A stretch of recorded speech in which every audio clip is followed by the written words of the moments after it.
Ça, il a dû aller même en France, hein, en prison pour ça. Mais il a payé le plus cher pour sortir. Donc, ça, c'est bon pour la stratégie déjà. Et ce qui est bon pour la stratégie, ça prend 200 000 personnes. Ça veut dire que même si un quartier a 5 groupes là, ça veut dire qu'il y aura 1 million au moins de marcheurs qui sont garantis de ce quartier. Vous comprenez? Donc avec ça, vous pouvez facilement avoir l'idée de combien vous serez sur le terrain. Vous comprenez un peu le système? Donc c'est bon pour la stratégie et c'est bon pour le combat. Et comme on vous dit que il n'y a rien de nouveau sous le soleil, quand on a pris la symbolique de Jéricho, la symbolique de Jéricho, là, ça s'est passé comment? C'est la mobilisation, le boyi, là, qui a fait tomber les murs. Ils avaient certes les armes, mais ils n'ont pas utilisé les armes.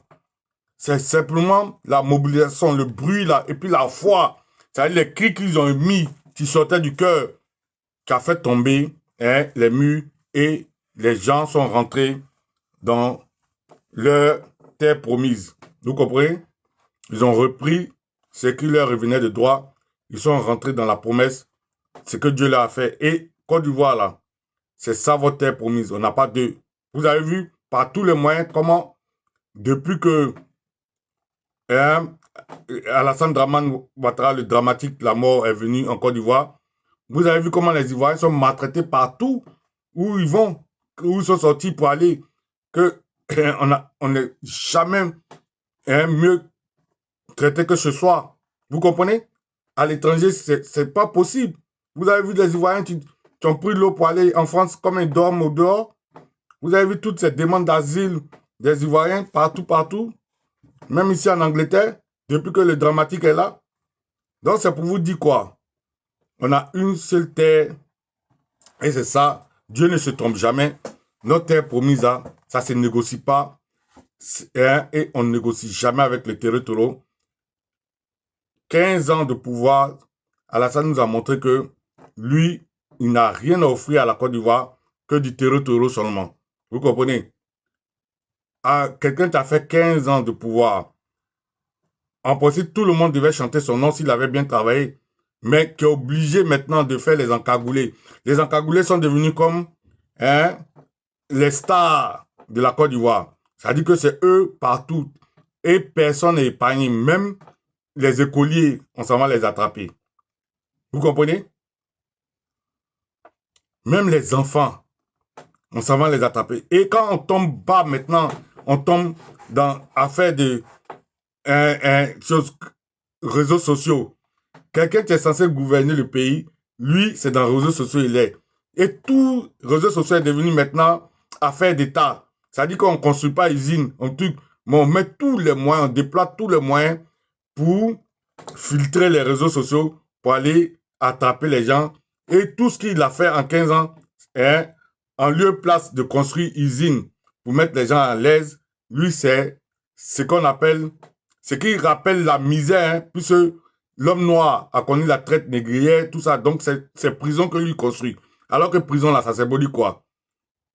Ça symbolise hein, le manque de liberté, donc le manque de vie. Ça symbolise la mort.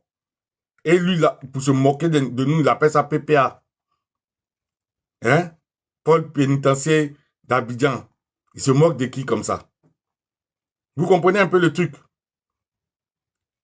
Donc, lui, là, c'est moquerie, alors que tout ça, ce sont les attributs du diable. Le diable, il est venu que pour se moquer, détruire, hein, voler. Déjà, c'est tout ça que lui connaît. Donc, en définitive, c'est le diable. Et le diable, là, on ne discute pas avec lui. Vous comprenez un peu? On ne discute pas avec lui. Voilà. On ne discute pas avec le diable. Vous comprenez? Donc, il faut, par ce fait-là, dire que le diable et tous ces diablotons qui le suivent, hein, que le temps doit prendre fin le 4, parce que trop c'est trop. Hein, il ne faut jamais donner autant d'importance comme ça au diable, parce que, comme on le dit, le diable, c'est quelqu'un qui s'ignore, qui est un malade, qui est nuisible, tellement qu'il est menteur. Le diable pense que lui, il peut créer quelque chose alors qu'il ne peut rien créer. C'est comme ça qu'il a voulu défier Dieu et on l'a vite attrapé pour l'enchaîner, pour le mettre en enfer. Vous comprenez? Et c'est comme ça que ça va toujours avec lui. Il vient, c'est que lui, hier, il a décrié. C'est ça que lui, maintenant, il trouve normal à faire aux autres. Il dit que lui, on l'a exclu parce qu'il est du Nord. Il est musulman. Il porte boubou. Mais aujourd'hui, lui seul, il exclut le Nord, le Sud, l'Est, l'Ouest et le Centre. Et il dit que c'est normal. 5 zones qu'il exclut et il dit que c'est normal. Vous comprenez? Est-ce que ça, là, c'est quelqu'un de responsable? C'est quelqu'un même... Est-ce qu'il a un brin même de cerveau? Si ce n'est pas quelqu'un qui a une misère morale, quelqu'un qui vit, je ne sais où, sur une planète qui n'existe pas. Parce que une planète qui existe là, il y a au moins une petite intelligence qui peut dire que non, que ce que j'ai refusé hier, je ne peux pas faire ça et puis m'attendre à ce qu'il y ait une réaction différente de ce que j'ai fait hier. Puisque lui, hier, il a justifié une rébellion à cause de Boubou. Il dit qu'on ne le laissait pas porter Boubou. Il a justifié une rébellion. Vous comprenez? Donc, à plus forte raison, lui là, aujourd'hui, qui élimine en plein 21e siècle, après avoir fait lui seul 15 ans au pouvoir, sans que personne l'ait gêné. Ça dit que son pouvoir n'a pas été saboté. Il a, à lui seul, tous les ports de Côte d'Ivoire. Alors que hier, ça avait le port d'Abidjan seulement. On payait les salaires de tous les fonctionnaires qui étaient partie des 60% que Alassane, de la terre de Côte d'Ivoire que Alassane gérait, qui était gérée par la rébellion. Et là-bas, là, on ne récupérait aucun impôt, aucun argent, mais on n'a jamais coupé l'eau ni courant là-bas. Vous comprenez? Mais par contre, eux, ils récupéraient tout cet argent-là. Ils ont fait une économie parallèle. Puisque le port de San Pedro, tout ça leur appartenait. Ils vendaient le café, le cacao, tout ça. Tout cet argent-là. Et ils ont cassé toutes les banques, tous les régis financiers qui étaient dans les 60% que eux géraient. Ils ont tout cassé ça. Ils ont tout pris jusqu'à aujourd'hui là. On n'a jamais fait le bilan de ça, cet argent. Et les gens payaient effort de guerre là-bas. Ils payaient les taxes, tout ça là. Puisque il y avait une économie qui continuait mais qui ne rentrait pas dans la caisse principale de l'État. Tout ça, on n'a jamais vu les traces de cet argent, ni ils n'ont jamais utilisé ça pour développer Boaké ou toutes les villes où ils étaient les gouverneurs. C'est eux qui géraient ces villes-là. Ils n'ont jamais fait quoi que ce soit, alors qu'ils collectaient l'argent plus que même le gouvernement central qui était gouverné par son Excellence Laurent Gbagbo. Mais par contre, Laurent Gbagbo, avec ses 40% qu'il gouvernait, il payait les salaires de tous les fonctionnaires qui ne travaillaient pas, mais qui avaient fui seulement pour venir se réfugier au sud, il payait leurs salaires. Et même les militaires qui avaient fui l'armée de Côte d'Ivoire pour aller rejoindre la rébellion, ils payaient leurs salaires aussi. Pourtant, eux, ils continuaient à racketter là-bas. Et aujourd'hui, lui, il a toute la Côte d'Ivoire complète. Toutes les entrées d'argent, la manne d'entrée d'argent est incommensurable. Il fait même des concours en ligne, inscriptions en ligne, où les gens vont payer plusieurs fois l'inscription, carte d'identité, tout ça en ligne. Et ils ne reçoivent même pas les cartes d'identité. Donc l'argent rentre à foison. Il y a pont à péage partout. C'est-à-dire qu'il a l'argent de tous les côtés, mais quand même, dans ça, il y a des salaires qui ne sont pas payés. Et quand les gens se plaignent, on les met en prison. Dans ça, aujourd'hui, on ne voit pas où la vie est belle en Côte d'Ivoire, là. Vous comprenez? Parce que Abidjan, là, c'est pas à cause de ça qu'on a fait rébellion. Au nord, là, on cherche usine, on voit pas. À l'ouest, on cherche usine, on voit pas. À l'est, on cherche usine, on voit pas. Abidjan, là même, là, hein, en 15 ans de mandature, avec tout 42 000 milliards, là, on voit pas les usines, là aussi.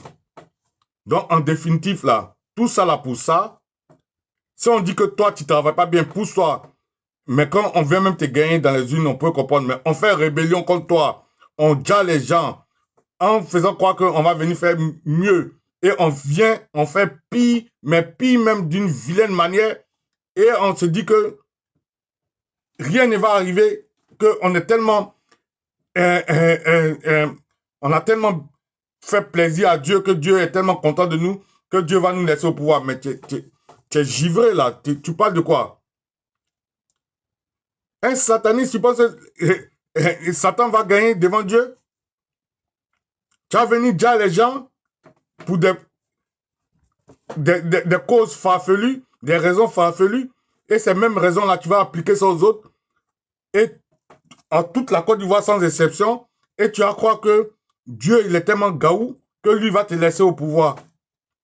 Alors que il n'y a rien de nouveau sous le soleil. Tous ceux qui ont fait ça avant toi, ils ont été chassés du pouvoir. Et toi, tu vas arriver. Donc, c'est pour vous dire que le 4 là, c'est le mot d'ordre qui a été donné comme ça. Ça même, ça vient de Dieu. Que maintenant, là, il faut mettre fin au taureau. Puisque en plein 21e siècle, là, taureau ne peut jamais gagner. Taureau ne peut jamais gagner nulle part. Ici, là, si tu fais l'apologie du taureau, on dit que tu es taureau toi-même. Donc, on doit te faire subir la même sentence que le taureau, avec tolérance zéro. Vous comprenez? Donc, si c'était ici, tout RHDP là, on devait les mettre en cabas. Parce que ici, si tu es adepte d'un taureau, parce qu'à la fin c'est un taureau, il nous a montré que il n'a pas de politique. Puisque, en lieu et place, qu'est-ce qu'il offre aujourd'hui pour faire un 4e mandat? Non, celui qui parle, il va vous mettre tout en prison. Et encore, il menace ses propres moutons pour dire que celui qui va poser sa candidature comme candidat indépendant, non seulement je vais lui faire ça, mais je vais faire ça aussi à celui qui va lui donner conseil d'aller poser sa candidature indépendante. Vous comprenez? Donc, c'est un taureau jusqu'à même... C'est-à-dire que c'est le plus laid des taureaux. C'est-à-dire, c'est le plus marquable des taureaux, le plus scénique des taureaux. C'est-à-dire, il est il est inhumain, quoi. Il est d'une monstruosité illimitée, qui n'a pas son pareil. Ses propres, non seulement déjà ses propres gars qui l'ont mis au pouvoir, tous ces gars qui l'ont mis au pouvoir, mais il menace encore les pauvres qui le défendent. C'est-à-dire que les arrivistes, parce que les gars comme les Mamadou Touré, là, lui c'est ma promo. Mamadou Touré et puis Doubia Major. On a fait première D en 91 à William Porty de Yopougon. 2 derniers de ma classe, ils sont milliardaires aujourd'hui. Vous comprenez? 2 derniers, eux, ils avaient 1 an de plus que moi. Aujourd'hui, la Mamadou Touré manque que lui, il est né en 76. C'est un menteur. Comme son papa Satan Alassane, le dramatique. Il dit que lui, il est né en 1976. C'est un menteur. Vous comprenez? Quand on était en première, lui, il avait 17 ans, moi, je crois, il avait 16 ans. Il avait 1 an de plus que moi. Donc, il ne peut jamais être né en 1976. Vous comprenez? Vous comprenez? Lui, il était né en 1973. C'est un menteur. Aujourd'hui, là, il a coupé son âge à une machette. Il dit qu'il est né en 1976. Un gros menteur. Un gars qui a eu, quand même il était en Suisse, là, il a eu son CB grâce à un truc. Il a fait, il allait donner Nassidi à notre soeur pour la marier. Parce que quand lui, il avait fait sa demande d'asile, on l'avait refusé. Et il a donné Nassidi à notre soeur pour la marier, pour que faire enfant Toum. Quand elle a fait enfant Toum, un enfant autiste, par rapport à ça, on lui a donné son CB parce que ici, là, partout en Europe, quand tu fais un enfant autiste, on dit l'enfant, il est né déjà avec souffrance. Donc, il faut que ses deux parents soient à côté de lui. Donc, pour que ses deux parents s'occupent de lui, il faut que ses parents aient CB. Dans ça, il a eu CB, mais dès que lui, il a eu CB, là, un gars qui est ingrat comme son papa Alassane, qu'est-ce qu'il a fait? Ingrat et puis satanique et méchant. Il a fui pour laisser la pauvre jeune fille avec l'enfant Toum pour aller se cacher en France. C'est comme ça qu'il était dans les maquis, les gars le voyaient dans les maquis en France en train de boire et il était devenu repéreux des trucs comme on appelle ça, Sissé Bakongo, tout ça là. Hein? Tous ces gars-là, quand les gars venaient en Paname là-bas, c'était lui qui cherchait les gros moutous pour leur donner, hein, pour que les gars se mettent bien. Et c'est dans ça qu'ils l'ont produit comme ministre là. Vous comprenez? Donc, un nulard, un vaurien, et toute la clique d'Alassane, c'est quand on voit ces promotions de la médiocrité. Il n'y a pas d'excellence. C'est-à-dire que tous les parvenus, les gens qui sont médiocres, nuls, c'est eux-là, ceux qui n'ont jamais mérité. C'est-à-dire qu'ils ne se sont jamais battus pour être les meilleurs de leur classe, qui ne se sont jamais battus pour avoir les bons diplômes, qui ne se sont jamais battus pour travailler dur. C'est eux-là qui sont aujourd'hui autour de lui. Mais qu'est-ce que vous pouvez attendre du pays? Et on voit plein de ploucs parmi eux comme ça qui viennent écrire ici. Mais moi, je n'ai pas leur temps. Parce que vous serez balayés. On n'a pas le temps des ploucs. En Angleterre, on vous appelle des has-beens, des losers. Des gars qui sont une vraie misère morale. Qui se promènent de panel à panel. On ne sait pas ce qu'ils cherchent à défendre. Alassane Dramane Ouattara n'est pas défendable. Il n'y a rien à défendre sur Alassane Dramane Ouattara. Rien. Ça dit que il est ce qu'on appelle ce qui est plus macabre de l'humanité. Il est l'erreur de l'humanité. C'est la calamité. Quelqu'un qui n'est pas loyal. Ça dit que il n'est jamais reconnaissant. Quelqu'un qui n'a pas de parole. Quelqu'un qui n'a aucun respect pour la vie. Ça dit que lui, pour lui seulement un mandat, un gars comme Gon Coulibaly qui a donné toute sa vie, un intellectuel, tu sais que ton frère est malade, mais comme tu veux faire troisième mandat, tu dis que c'est lui qui doit être ton successeur. Donc tu fais ce qu'on appelle la sorcellerie scientifique. Tu connais le docteur, tu le guéris, tu t'en vas faire des complots avec ce docteur-là. Et tu le fais faire avion par force pour dire que c'est pas moi qui l'ai tué. Hein. Comme et ils ont leur religion, tu dis que Dieu a donné, Allah a repris. Donc tu vois tout ça, mais ça, c'est ça qu'on appelle la sorcellerie scientifique. C'est la sorcellerie scientifique. Vous voyez? C'est la sorcellerie scientifique. Parce qu'il connaît comment, c'est comme ce qu'il a fait à Bédier. Il connaît les médicaments que Bédier doit prendre. Alors, et toute prescription se prend selon un temps. Mais si tu empêches la personne de boire ça au temps bien déterminé, ou bien tu l'empêches de boire ça selon un temps, 3 jours, mais le dégât est déjà là. Après, tu fais semblant pour dire que, redonnez-lui ses médicaments, et puis tu te joues les gentils, alors que tu l'as déjà tué, et tu l'as déjà, je n'ai pas dit le mot, tu l'as déjà, c'est la sorcellerie scientifique. C'est comme ça que tu dis à ton frère, prends avion, viens faire le conseil des ministres. Est-ce que tu sais que techniquement, le cœur ne va pas répondre, ça va déjà. Donc c'est la sorcellerie scientifique, mais tu fais comme si c'est pas toi. Et ces gens-là, c'est eux-là que Dieu punit mal. Parce que c'est ça qu'on appelle un malin demi.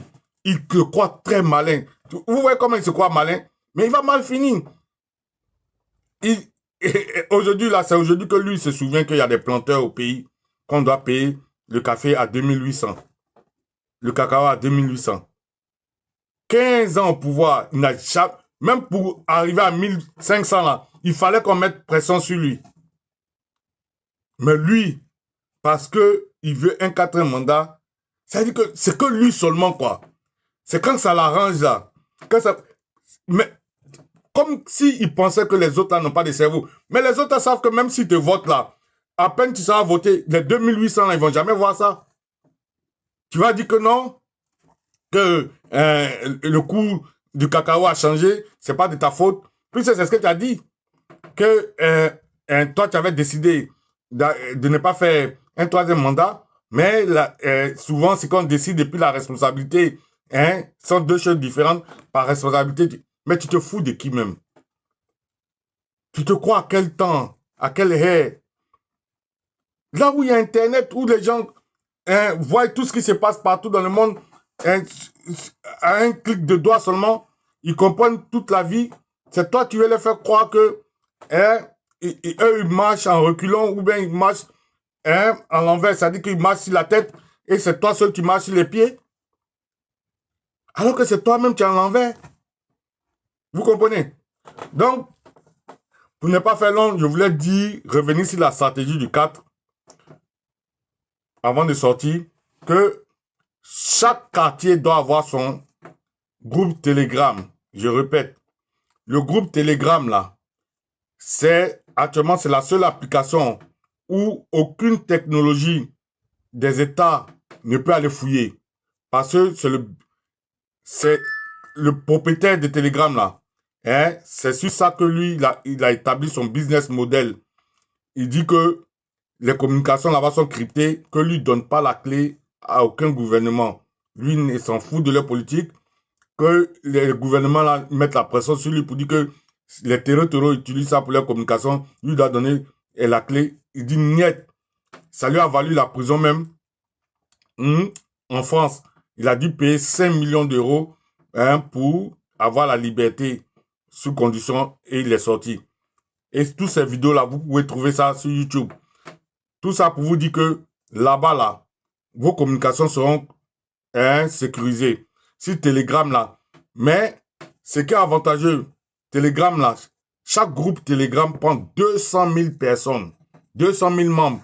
Alors que 200 000 membres, là, si vous avez 5 groupes Telegram, c'est-à-dire, on commence par exemple, Yopougon a au moins 5 groupes Telegram comme ça, de 200 000 personnes, ça fait déjà 1 million de personnes qui sont inscrites, qu'on sait que pour coup sûr, ils seront dans la marche. Vous comprenez? Et ainsi de suite, chaque quartier. Mais ce qui est bon, puisque personne va vous gêner dans votre communication, et ça sera entre vous, vous pouvez vous échanger vos codes, vos plans B. C'est-à-dire que vos coins de ralliement, en cas de cas, si quelqu'un est menacé, où il doit aller se cacher, et quel code il va envoyer pour que les amis viennent se mettre autour de lui. C'est-à-dire que dans les 200 000 personnes là, à chaque fois qu'un est attaqué, il faut au moins 200 membres pour venir le sécuriser vite, vite. Et aussi, dans les 200 000 personnes de chaque groupe, quand vous vous déplacez en groupe de 200 personnes. Vous comprenez? Donc, avec ce télégramme-là, vous pouvez coordonner tous vos plans. Personne ne va venir vous fatiguer comme WhatsApp, tout ça là. Parce que WhatsApp, là, eux, ils dorment dedans, ils mangent dedans. Parce que le propriétaire, là, qui est le même propriétaire que Facebook, il a donné la clé. Lui, il fait partie des satanistes aussi. Il est dans les francs-maçonnerie, donc il travaille à eux. Mais le jeune propriétaire milliardaire de Telegram, là, lui, il a refusé. Même Poutine a mis pression sur lui, il a refusé. C'est comme ça qu'il allait prendre refuge en France. Emmanuel Macron l'a blagué, lui a donné le passeport français. Après, Emmanuel Macron lui-même a mis pression sur lui pour dire, donne-moi la clé. Il a refusé. Et Emmanuel Macron l'a mis en prison. Et il a dû payer la caution pour sortir. Vous comprenez? Donc, c'est pour vous dire que là-bas, c'est sécurisé. Alors, vous pouvez utiliser ça. Et aussi, il y a encore plus de sécurisation. Il y a un VPN qui est gratuit, que vous n'avez pas besoin de payer, qui est gratuit, qu'on appelle un truc comme on appelle ça, un Portron, qui est un VPN, qui est Porton, qui est un VPN. Vous tapez comme ça dans chose, Play Store là, votre Play Store là, et vous téléchargez ça. Ça aussi, ça va brouiller la communication. Et les gens ne peuvent pas vous localiser par rapport à ça. Vous comprenez? Donc, quand vous serez organisé comme ça veut dire quoi? Vous serez, par exemple, que vous serez au moins, si vous avez 10 groupes de Telegram de 200 000 personnes, ça fait déjà 2 millions de personnes. Maintenant, si vous avez 15 groupes, vous comprenez que facilement, ça fait déjà 3 millions d'Ivoiriens qui sont dans... Alors que 2 millions seulement, je vous assure que le gars va fryer. Dieu nous a montré tous les signes. Il nous a montré que la mobilisation, comme le titre le dit, la prise de Jéricho, c'est un fait spirituel, c'est la symbolique de la mobilisation qui gagne toujours sur toutes les forteresses. Il n'y a pas une forteresse qui tient devant la mobilisation. Et aujourd'hui, là, c'est que Alassane, le dramatique avec ses cagoulés, appelle, on est indéboulonnable, c'est ça on appelle la forteresse, le terreau. Donc, la mobilisation, là, il n'y a pas, parce que eux, là, ce que vous voyez là, toute l'armée de Côte d'Ivoire, là, c'est 42 000 soldats. 40 000 soldats, 40 000 soldats, là. Si Alassane a trop de soldats dedans, là, ça ne peut pas dépasser 5 000. Les autres 35 000 soldats, là, eux, là, ils sont ivoiriens, ils sont pour nous. Ils ne vont jamais vouloir tirer. Et puis, vous voyez, il n'y a jamais, depuis que la terre était là, des soldats qui ont eu raison sur la population. Donc, ce n'est pas en Côte d'Ivoire, ça va se passer. La Côte d'Ivoire n'est pas maudite. Et Dieu a montré par tous les moyens que la Côte d'Ivoire est bénie. Et pour donner la force à la Côte d'Ivoire, le 4, Dieu a montré Madagascar dernièrement, avant ça, Népal, pour dire que chaque mobilisation, ça paye toujours. Mais avant ça, Dieu nous a montré nos frères burkinabés, comment devant comparer qui était un militaire, mais encore un militaire plus dangereux, parce que c'est le militaire qui a déjà son propre frère d'âme et son jumeau, c'est-à-dire que son frère bien-aimé, Toba Sakara, donc qui était un lion plus que enragé, mais quand même, le peuple a eu raison de lui. À plus forte raison, un flammard, un sauteur de clôture, un morpion, un gougnafier, un Nyakamodéin comme Alassane, qui peut faire quoi? Il n'a même pas Nyaga, quelqu'un que son fils frapponne son arieno. Vous voyez, il marche comme s'il a tolé, parce que son arieno est bien frapponné par un petit zozo d'Emmanuel Macron.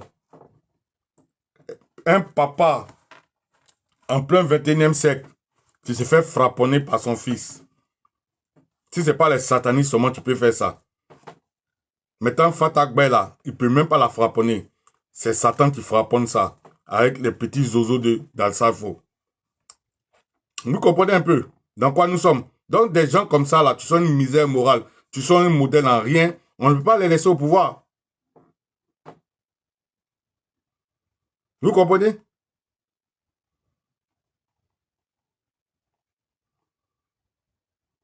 Vous comprenez? Donc, c'est un peu de ça qu'il s'agit. Vous comprenez? Il n'y a rien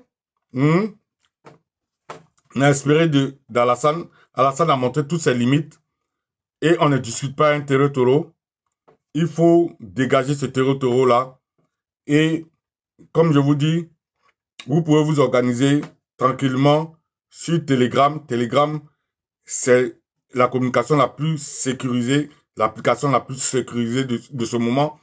Et chaque groupe Telegram prend 200 000 personnes. Ça fait que facilement, chaque quartier peut être sûr qu'en ayant un groupe Telegram qui est chargé de 200 000 personnes, il aura 200 000 personnes par quartier qui seront sur la route, dans la marche, le 4. Et si tous les quartiers, au minimum 200 000 viennent, vous comprenez que 10 quartiers seulement, ça fait déjà 2 millions qui sont sur le terrain. Je vous assure que 2 millions de personnes vont faire tomber le mur de Jéricho que seulement avec leur chose, comment on appelle ça, leur bruit. Donc, il n'y a rien de nouveau sous le soleil. Les mêmes armes de Dieu, c'est ça qui marche toujours parce que Dieu, c'est la vérité suprême et Dieu aura toujours raison de Satan qui est aujourd'hui symbolisé par le couple Alassane Draman, la mort, et Fatakbe, la Jézabel de notre temps. Je vous remercie. Shalom, shalom, shalom. C'était le camarade et frère Abou depuis ma position en Angleterre. Et comme on le dit, trop c'est trop. L'apothéose, le 4. Donc rendez-vous au 4. Bye bye from là. Ils veulent couper mon direct, donc je coupe en même temps. Je savais qu'ils allaient couper, donc Dieu m'avait déjà averti. Donc, ils pensent qu'eux, ils sont plus forts que Dieu. Dieu m'avait déjà averti qu'ils voulaient couper. Donc, j'ai fini de dire juste ce que j'avais à dire. Et maintenant, eux, ils me montrent qu'ils veulent couper. Ils sont vaincus au nom de Jésus. Donc, shalom à vous tous, que Dieu nous bénisse. Et notre Jéricho sera pris. Il n'y a rien de nouveau sur le soleil. Dieu est ivoirien. Côte d'Ivoire n'est pas maudit. Jamais Satan aura la victoire sur Dieu. Et que tout le sang qui a été versé, ça parle plus fort que tous les rituels que ces sataniques ont fait. Ils n'auront pas la tête de Johnny Pacheco. Ils n'auront pas de sang de sacrifice à donner à leur Satan aujourd'hui. Et ils sont vaincus par le précieux sang de Jésus qui couvre actuellement toute la Côte d'Ivoire et tous les dignifiés de la Côte d'Ivoire. Et ce sang-là qui parle plus fort que Satan, et ce sang-là qui parle encore mieux que le sang d'Abel que Caïn avait déversé, qui a crié, et que Dieu a donné la sentence sur Caïn, que ce sang de Jésus, qui est le sang parfait, qui est le chemin, la vérité, la vie, que ce sang-là maintenant règne le 4 octobre 2025 sur la Côte d'Ivoire, au nom de Jésus. Amen, amen, amen. Allez, shalom, shalom, shalom. Bye bye from now. C'était